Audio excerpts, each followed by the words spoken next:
warahmatullahi wabarakatuh. Ketemu lagi pada mata pelajaran ekonomi. Ini adalah pertemuan kedua kita, yang mana pada pertemuan sebelumnya kita telah membahas tentang ketenaga kerjaan. Apa itu tenaga kerja, apa itu angkatan kerja, sampai upaya untuk meningkatkan tenaga kerja. Pada pertemuan kali ini kita akan membahas tentang sistem upah. Yang mungkin teman-teman semua sudah tahu apa itu upah. Baiklah, kita akan membahas tentang definisi upah terlebih dahulu. Apa itu upah? Upah adalah hak yang diterima oleh buruh atau tenaga kerja dalam bentuk satuan uang atas tenaga maupun keahlian yang telah dikeluarkan untuk menghasilkan barang maupun jasa. Jadi upah ini adalah reward yang diberikan oleh suatu perusahaan kepada pekerjanya yang telah mengeluarkan tenaga maupun keahliannya untuk menciptakan atau menghasilkan barang maupun jasa kepada perusahaan tersebut. Yang kedua, ada tujuan diberlakukannya sistem upah. Diberlakukannya sistem upah tentunya memiliki suatu tujuan atau maksud, yang mana akan kita bahas ada 3 di sini. Yang pertama itu menarik para pekerja untuk bekerja di perusahaan tersebut. Nah, upah ini nantinya akan menarik pekerja untuk bekerja di suatu perusahaan. Jadi pekerja itu tidak akan mau bekerja di suatu perusahaan jika tidak diberikan upah. Yang kedua, ada mempertahankan pekerja terbaik agar tetap bekerja di suatu perusahaan. Jadi di sini pekerja agar mau bertahan tetap bekerja di suatu perusahaan itu juga ditentukan dengan upah. Tentunya dengan sistem upah yang baik, yang setimpal dengan tenaga yang dikeluarkan pekerja untuk menghasilkan barang tersebut. Yang ketiga, itu ada memotivasi pekerja tersebut dalam bekerja. Jadi upah ini juga akan membangkitkan semangat bekerja pekerja yang nantinya akan memberikan keuntungan bagi suatu perusahaan. Yang ketiga, ada tingkat keberhasilan sistem upah. Tentunya tingkat keberhasilan sistem upah ini ditentukan oleh 4 faktor. Yang pertama di sini adalah bisa memenuhi kebutuhan dasar pekerjanya. Contohnya adalah memenuhi kebutuhan hidup para pekerjanya maupun keluarganya, yaitu berupa sandang, pangan, dan papan. Jika ketiga tersebut telah terpenuhi, maka sistem upahnya itu telah berhasil. Yang kedua, ada upah yang diberikan harus sebanding atau sama dengan perusahaan lain. Jadi upah yang diberikan perusahaan yang bergerak dalam bidang yang sama harus sebanding dengan perusahaan lainnya. Jadi perusahaan harus memsurvei gaji di perusahaan lain atau upah di perusahaan lain yang nantinya menjadi tolak ukur perusahaan tersebut untuk memberi upah kepada pekerjanya. Yang ketiga adalah memiliki sifat adil dalam perusahaan. Sifat adil ini bukan berarti perusahaan harus memberikan upah yang sama kepada semua pekerjanya, melainkan sifat adil di sini adalah menyesuaikan. Pemberian upah ini adalah menyesuaikan dengan tingkat pekerjaan atau tingkat jabatan dalam perusahaan tersebut. Yang keempat adalah menyadari bahwa kebutuhan pekerja berbeda. Jadi perusahaan harus menyadari bahwa kebutuhan setiap pekerjanya itu pasti berbeda-beda. Dari keempat tingkat keberhasilan sistem upah di atas, yang agak susah itu adalah yang keempat, karena harus ada survei atau pengamatan lebih dalam terlebih dahulu. Selanjutnya ada teori upah. Yang pertama adalah teori upah alami, yaitu upah alami merupakan upah yang besarnya tergantung pada kekuatan, permintaan, dan penawaran tenaga kerja di pasar. Upah alami merupakan upah yang dipakai sebagai acuan agar pekerja hidup layak. Upah alami menjadi dasar batas minimum penentuan upah tenaga kerja. Yang kedua ada teori upah besi. Upah yang diterima pekerja merupakan upah minimum sehingga pengusaha dapat meraih laba sebesar-besarnya. Oleh karena itu, berada dalam posisi pekerja dalam berada pada posisi yang lemah. Pekerja tidak dapat berbuat apa-apa dan terpaksa menerima upah tersebut. Ini adalah dasar upah besi tersebut. Yang ketiga atau yang terakhir adalah upah etika. Upah yang diberikan kepada pekerja harus sesuai dengan beban pekerjaannya yang dilakukan pekerja dan mampu membiayai pekerja sehingga hidup layak. Yang selanjutnya ada macam-macam sistem upah. Yang pertama, upah berdasarkan waktu. Sistem pengupahan ini merupakan sistem di mana upah yang diberikan berdasarkan banyaknya jam kerja. Jadi bagi pekerja yang diberikan upah berdasarkan waktu, jika pekerja itu melakukan pekerjaannya semakin banyak jam kerjanya pekerja, maka semakin tinggi upah yang diberikan oleh suatu perusahaan kepada pekerjanya. Contohnya misalnya adalah karyawan, guru, dosen, dan lain-lain. Itu adalah sistem pengupahan berdasar waktu. Selanjutnya adalah upah berdasarkan hasil. Sistem upah ini sangat berbeda dengan sistem upah sebelumnya. Sistem upah ini didasarkan pada banyaknya barang ataupun jasa yang dihasilkan oleh pekerjanya.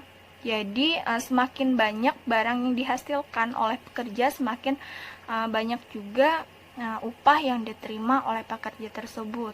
Contohnya adalah penjahit yang dibayar upahnya berdasarkan jumlah pakaian yang dijahitnya atau dihasilkannya. Jadi semakin banyak barang yang dihasilkan oleh pekerja tersebut, semakin banyak juga upah yang diterimanya. Yang ketiga ada yang namanya upah borongan. Upah borongan yaitu sistem pembayaran upah yang dilakukan dengan kesepakatan awal antara pemberi pekerjaan dengan pekerja. Contohnya di sini adalah pembangunan jalan raya, pembangunan rumah, dan lain-lain. Jadi sistem upah borongan ini adalah sistem pembayaran yang dilakukan melalui kesepakatan awal. Yang selanjutnya ada komisi. Komisi adalah merupakan bayaran yang diterima berdasarkan persentase hasil penjualan. Jadi contoh untuk upah ini adalah bagian pemasaran. Jadi semakin besar atau semakin banyak pekerja itu menjual barang maupun jasa, maka semakin banyak pula upah yang akan diterimanya. Yang selanjutnya ada bonus.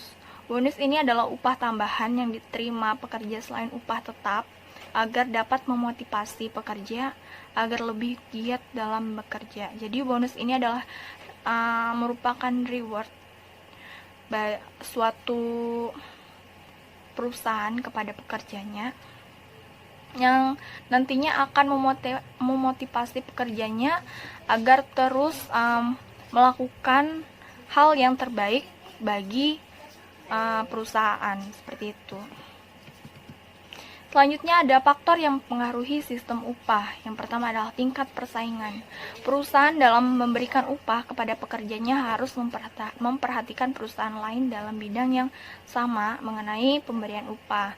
Seperti yang saya jelaskan tadi, jadi perusahaan harus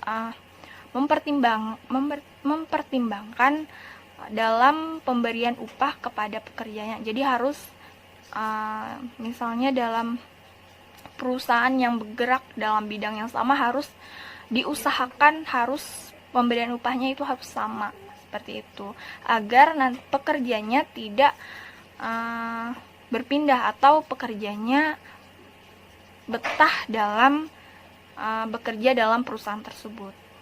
Selanjutnya adalah struktur upah. Perusahaan menentukan berapa upah yang akan diberikan bagi semua posisi dalam perusahaan. Jadi seperti yang saya bilang sebelumnya, jadi perusahaan harus memberikan upah yang sesuai kepada pekerjanya dengan posisi atau jabatan dalam perusahaan tersebut.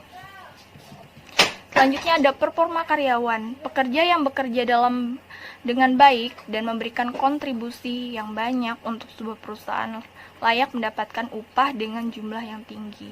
Nah, ini sama dengan kayak upah bonus. Jadi semakin bagus pekerja itu melakukan pekerjaannya, maka upahnya juga akan bisa diberikan lebih tinggi daripada yang lainnya, seperti itu.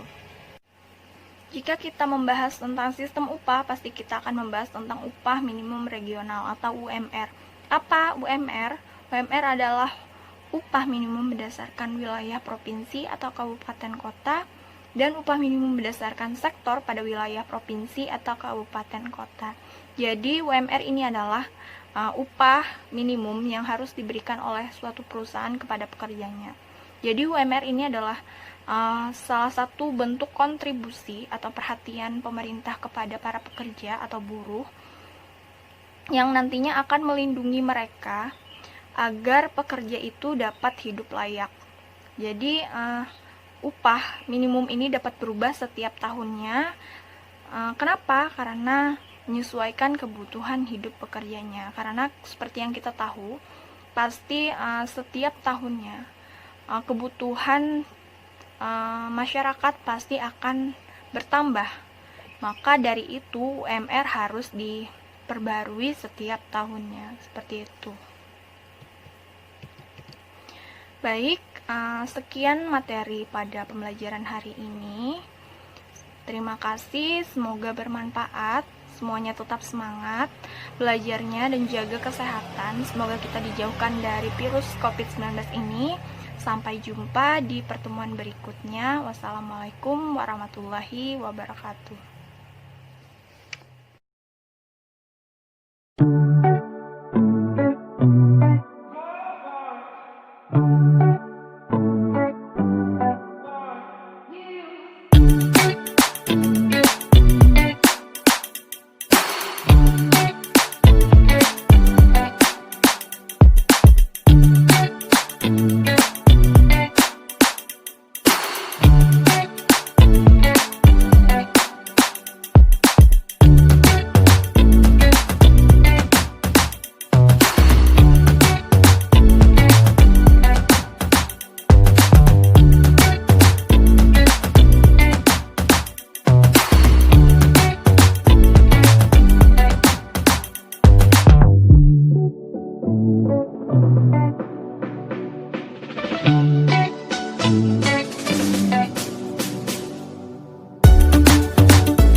Thank you.